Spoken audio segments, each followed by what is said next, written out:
तो welcome to all my dear student, मैं Mukesh sir आप सभी का स्वागत करते हैं स्टूडेंट आज के इस क्लास में। स्टूडेंट अगर आप सभी भी एसएस जीडी कांस्टेबल 2024 एग्जाम 21 फरवरी के एग्जाम देने जा रहे हैं तो आज के क्लास को स्टूडेंट एंड तक जरूर देखिएगा, क्योंकि स्टूडेंट आज के क्लास आप सभी के लिए काफ़ी इम्पोर्टेंट होने वाला है। तो चलिए स्टूडेंट आज के इस क्लास को स्टार्ट करते हैं। एंड स्टूडेंट इसमें मैं आपसे गारंटी देता हूँ कि 100% स्टूडेंट ऐसा ही प्रश्न आप सभी के एग्जाम में पूछने वाला है।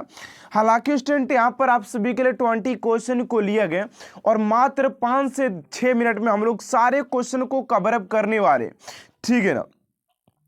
तो चलिए यहाँ पर फटाफट क्लास को एंड करते हैं, क्योंकि आप सभी के पास टाइम बहुत कम और क्वेश्चन बहुत ज़्यादा है, ठीक है ना।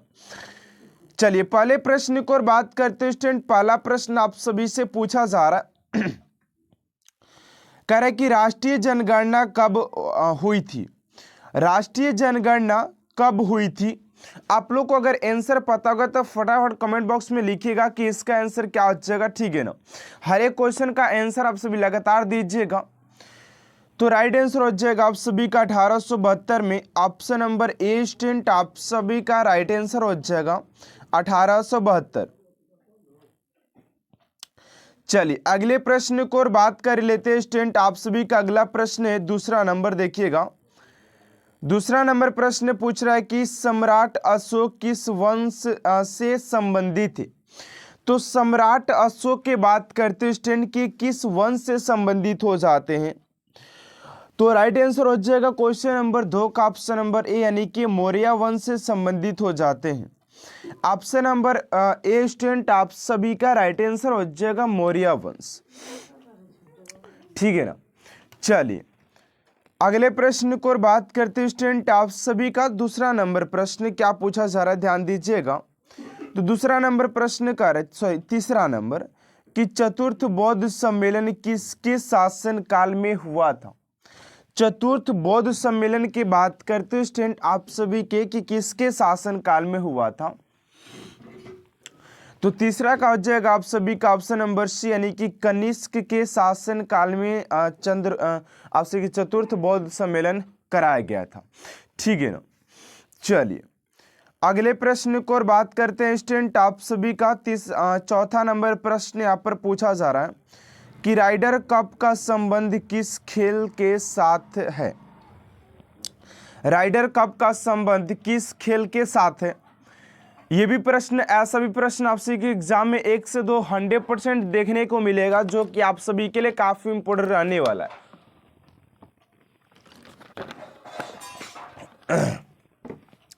तो राइट आंसर हो जाएगा 4 का ऑप्शन नंबर बी, यानी कि गोल्फ से संबंधित हो जाता है।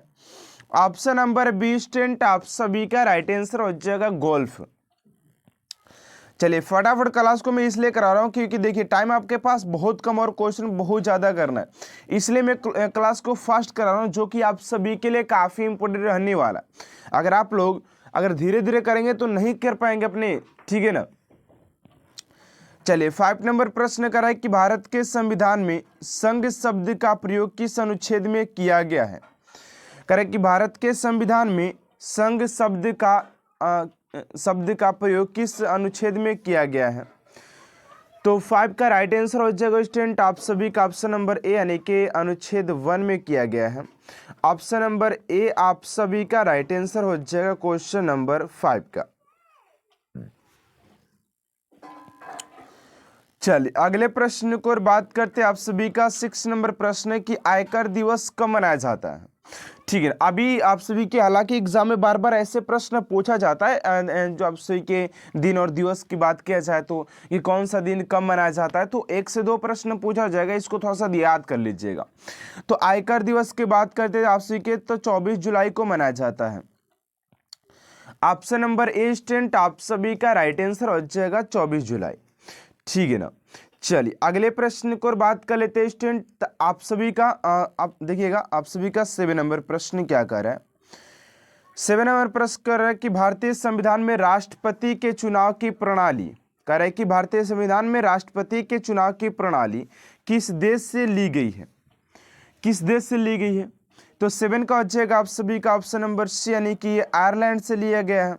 ऑप्शन नंबर सी आप सभी का राइट आंसर हो जाएगा क्वेश्चन नंबर 7 का। चलिए अगले प्रश्न को और बात करते हैं आप सभी का 8 नंबर प्रश्न है कि पानीपत की पहली लड़ाई में बाबर ने किसको हराया था। पानीपत की पहली लड़ाई में बाबर ने किसको हराया था, फटाफट जवाब दीजिए कमेंट बॉक्स में।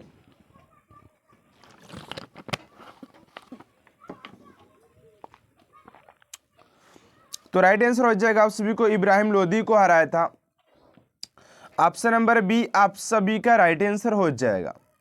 चलिए आप फटाफट बात करते हैं अगले प्रश्न को और अगला है आप सभी का 9 नंबर। जहांगीर के दरबार में ब्रिटिश शासक जेम्स प्रथम का राजदूत कौन था। कह कि जहांगीर के दरबार में ब्रिटिश शासक जेम्स प्रथम का राजदूत कौन था। तो 9 का हो जाएगा आप सभी का ऑप्शन नंबर डी यानी कि विलियम हॉकिंस हो जाएगा। ऑप्शन नंबर डी स्टूडेंट आप सभी का राइट आंसर हो जाएगा। चलिए अगले प्रश्न को और बात करते 10 नंबर है कि किस दिल्ली सुल्तान ने राज्य की सहायता के लिए नहर सिंचाई व्यवस्था का प्रारंभ किया था। तो 10 का हो जाएगा स्टूडेंट आप सभी का ऑप्शन नंबर सी यानी कि गयासुद्दीन तुगलक हो जाएगा। ऑप्शन नंबर सी आप सभी का राइट आंसर हो जाएगा क्वेश्चन नंबर 10 का। चलिए अगले प्रश्न को और बात करते हैं 11 नंबर है कि फिलीपींस में प्रयोग की जाने वाली मुद्रा कौन सी है। फिलीपींस में प्रयोग की जाने वाली मुद्रा कौन सी है।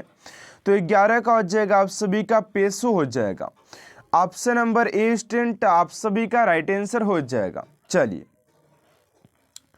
अगले प्रश्न को और बात करते हैं आप सभी का 12 नंबर प्रश्न की हाल ही में राइडर कप 2023 किसने जीता है। हाल ही में राइडर कप 2023 किसने जीता है। तो 12 का हो जाएगा ऑप्शन नंबर बी यानी कि यूरोप हो जाएगा। यूरोप इसका विजेता था। ऑप्शन नंबर बी आप सभी का राइट आंसर हो जाएगा। चलिए अगला प्रश्न आप सभी का 13 नंबर की पद्मश्री आनंद शंकर जयंत निम्नलिखित में से किस नृत्य शैली में अपने महत्वपूर्ण योगदान के लिए प्रसिद्ध है। तो 13 का हो जाएगा आप सभी का ऑप्शन नंबर बी यानी कि कथक हो जाएगा। ऑप्शन नंबर सी आप सभी का राइट आंसर हो जाएगा। चलिए अगला प्रश्न है 14 नंबर की सर्वाधिक मतदाताओं वाला देश कौन सा है। ये हो जाएगा भारत। ऑप्शन नंबर ए आप सभी का राइट आंसर हो जाएगा। चलिए अगले प्रश्न को बात करते 15 नंबर की किसी राष्ट्र के वास्तविक जीवन स्तर का आकलन किया जा सकता है। तो 15 का हो जाएगा आप सभी का ऑप्शन नंबर हो जाएगा सी यानी कि प्रति व्यक्ति आय द्वारा। ऑप्शन नंबर सी हो जाएगा। चलिए अगले प्रश्न को बात करते आप सभी का 16 नंबर है कि डॉक्टर बी.आर. अंबेडकर ने संविधान का हृदय और आत्मा किसे कहा था। ये भी क्वेश्चन बार बार पूछा गया। आप सभी का हो जाएगा ऑप्शन नंबर सी यानी कि संवैधानिक उपचारों का अधिकार को इन्होंने आत्मा और हृदय का संज्ञा दिया है। अगला प्रश्न है उसी का 17 नंबर द लाइफ डिवाइन नामक पुस्तक के लेखक निम्नलिखित में से कौन है। तो ये हो जाएंगे आप सभी के 17 का ऑप्शन नंबर हो जाएगा सी यानी कि जिद्दू कृष्णमूर्ति हो जाएंगे। अगले प्रश्न को बात करते हैं 18 नंबर की शरीर में विटामिन डी की कमी से कौन सा रोग उत्पन्न होता है। तो शरीर में विटामिन डी की कमी से बात किया जाए तो आप सभी के होता है सूखा रोग हो जाएगा। बेरी विटामिन B1 कमी से, रतौंधी आप सभी के विटामिन ए की कमी से होता है। चलिए 19 नंबर है कि रजत क्रांति का संबंध किससे है। तो रजत क्रांति की बात करते तो ये अंडा से हो जाएगा। ऑप्शन नंबर बी आप सभी का राइट आंसर हो जाएगा। चलिए अगले प्रश्न को बात करते हैं और आज का ये लास्ट प्रश्न है स्टूडेंट आप सभी का समुद्री अभ्यास AIMM 2023 भारत और किस संघ के बीच आयोजित किया गया है। तो राइट आंसर हो जाएगा 20 का ऑप्शन नंबर हो जाएगा ए यानी कि एशियन के द्वारा। ऑप्शन नंबर ए आप सभी का राइट आंसर हो जाएगा।